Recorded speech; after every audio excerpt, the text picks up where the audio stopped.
Agora são 7h29. André Moura, como acontece no país e está sendo alvo, inclusive, de investigação, pelo Congresso até, essa questão das fake news, recentemente, eu estou falando de 10 dias para cá, saiu aí em alguns blogs e sites aqui de Sergipe, o envolvimento, o seu nome ligado às fraudes do INSS com pessoas aqui de Sergipe. Como é que o senhor recebeu essas informações? A questão da fraude do INSS. Veja, eu até tive a oportunidade, né, de conversando em Brasília semana passada, conversei com alguns parlamentares, e eu dizendo a eles que essa fraude, esse desvio de recursos que lesou aí segundo o INSS, não é, mais de 1 milhão de contribuintes, aposentados e pensionistas do nosso país, esse esquema de corrupção não pode ficar, né, impune. O que a gente está vendo essa discussão, e essa discussão principalmente dentro do Congresso Nacional, para a instalação da CPMI, ela tem que ser instalada urgentemente, a CPMI, para ser também mais, né, um dispositivo para poder ajudar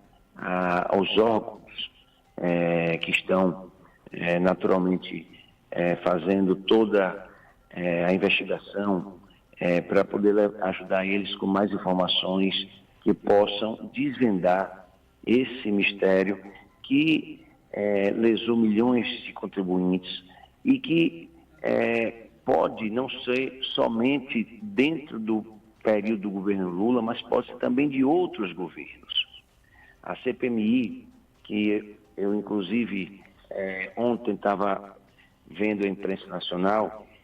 o PT, que lutou muito para a CPMI não ser instalada, que trabalhou para que as assinaturas da CPMI não fossem colhidas com número suficiente para que ela possa ser instalada. Ontem, por ver que era um absurdo que o governo federal estava tentando fazer, impedir que a CPMI fosse instalada no Congresso Nacional, ontem já disse que iria apoiar a CPMI, porque não tinha mais jeito para eles não apoiarem, porque já tinha um número de assinaturas suficientes, e que essa CPMI possa realmente funcionar dentro do Congresso Nacional, que a Polícia Federal possa continuar cumprindo o seu papel, que o próprio Ministério do Trabalho possa contribuir, o INSS possa contribuir, mas esse é um esquema que a gente vê que, como eu já disse, pode não ser somente desse governo, mas podia já estar ocorrendo em governos anteriores, que possa ser desvendado e os verdadeiros criminosos possam pagar por aquilo que fez. Você não pode permitir que pessoas que trabalharam tanto nesse país por tantos anos, que quando conseguem se aposentar, né, por direito, por ter um direito conquistado ao longo de muitos anos de muito trabalho, de muito suor, que contribuiu muito com o passado desse país, sejam lesados da maneira que estavam sendo, com descontos, né, ali mensais, sem ser autorizados, e que a gente sabe que esses descontos eles terminam, né, para um aposentado que muitas das vezes tem aquela única fonte de receita, que muitas das vezes depende dela para sobreviver, isso termina trazendo problemas. Então, eu espero que esse não seja mais um escândalo de corrupção nesse país que se perca no tempo. Não pode ser. Ele tem que ter início, tem que ter meio e tem que ter fim.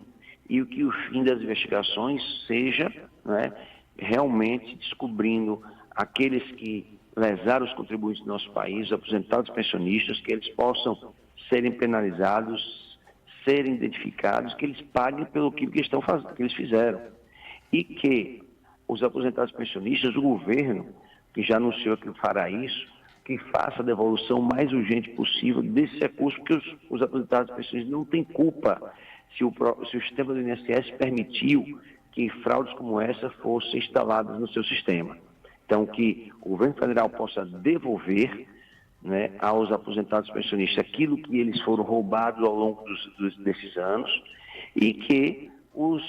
aqueles que são os culpados por esse esquema de corrupção possam ser punidos e que paguem, devolvendo aos cofres públicos e sendo punidos eles aquilo que eles, infelizmente, lesaram os contribuintes do nosso país.